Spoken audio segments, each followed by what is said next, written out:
ले चलिए, मैं उनके प्रश्नों का उत्तर दूंगी।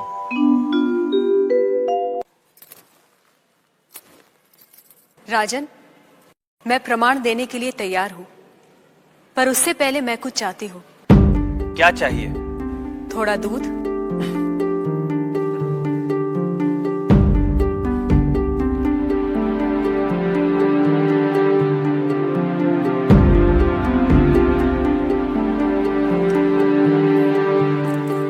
राजन, इस पात्र में आपको क्या दिखाई दे रहा है?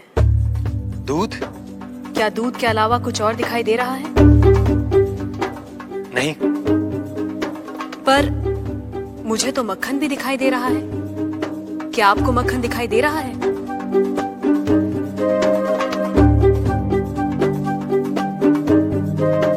नहीं। पर राजन, क्या इसमें मक्खन नहीं है?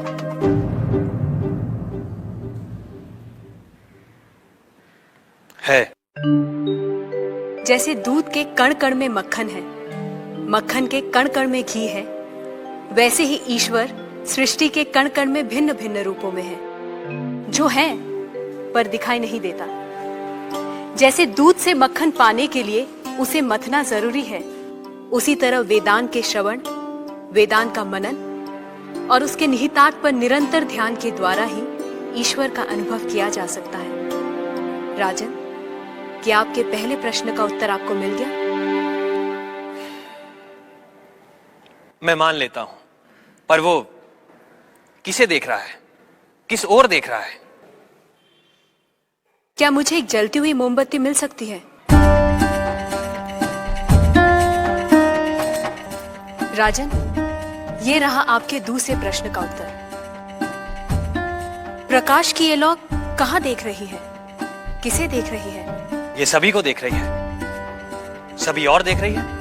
राजन, जिस तरह इस मोमबत्ती का प्रकाश चारों ओर फैला हुआ है, उसी तरह ईश्वर की चेतना चारों ओर फैली हुई है, और उसी चेतना के कारण हम चलते हैं, बोलते हैं और सुनते हैं। जैसे ये प्रकाश सभी ओर देख रहा है, वैसे ही ईश्वर सभी ओर देख रहा है।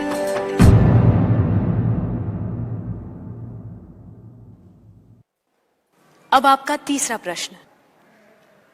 वो इस समय क्या कर रहा है? राजन, इस समय मैं आपके प्रश्नों का उत्तर दे रही हूँ, इसलिए मैं तुम्हारी गुरु हूँ और तुम मेरे शिष्य। पर मैं खड़ी हूँ और तुम बैठे हो।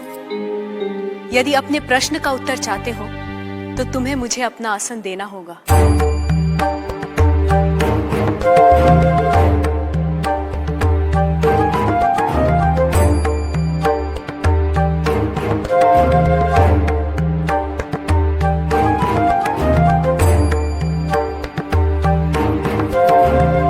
राजन, ये रहा तुम्हारे तीसरे प्रश्न का उत्तर।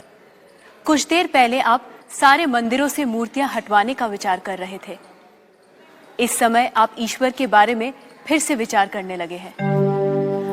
आप मेरे स्थान पर खड़े हैं और मैं आपके सिंहासन पर बैठी हूं। इधर एक राजा को सामान्य नागरिक का स्थान और एक सामान्य नागरिक को राज सिंहासन दे सकता है, ये आप देख रहे हैं। आप मेरे स्थान पर और मैं आपके स्थान पर बैठी हूं। ईश्वर इस समय ये करवा रहा है, उस अनंत और असीमित शक्तियों के स्वामी जिसने ये सुंदर, अद्भुत, विस्मयकारी और महान संसार रचा है, जिसमें सूर्य, चंद्र, तारे, ग्रह, नक्षत्र अपने अपने स्थान पर स्थिर और गतिमान है, जिसके कण कण में एक व्यवस्था है। ऐसे शब्दों और ज्ञान से परे ईश्वर के लिए क्या संभव है? कहिए राजन, क्या मंदिरों से मूर्तियां हटवाई जाएं? मूर्तियां तो उस ईश्वर की प्रतीक है, उनका मूर्त रूप है। वह सर्वज्ञ, सर्वशक्तिमान, सर्वव्यापी ईश्वर सर्वत्र है। किसी ने उसको पत्थर में पाया, किसी ने पेड़ों में, किसी ने शब्दों के माध्यम से, तो किसी ने प्रार्थना करके। वही परमात्मा अनेक नाम, रूप और गुणों में व्यक्त होता है, और कोई उन्हें अरूप और निर्गुण आत्मा के रूप में जानते हैं।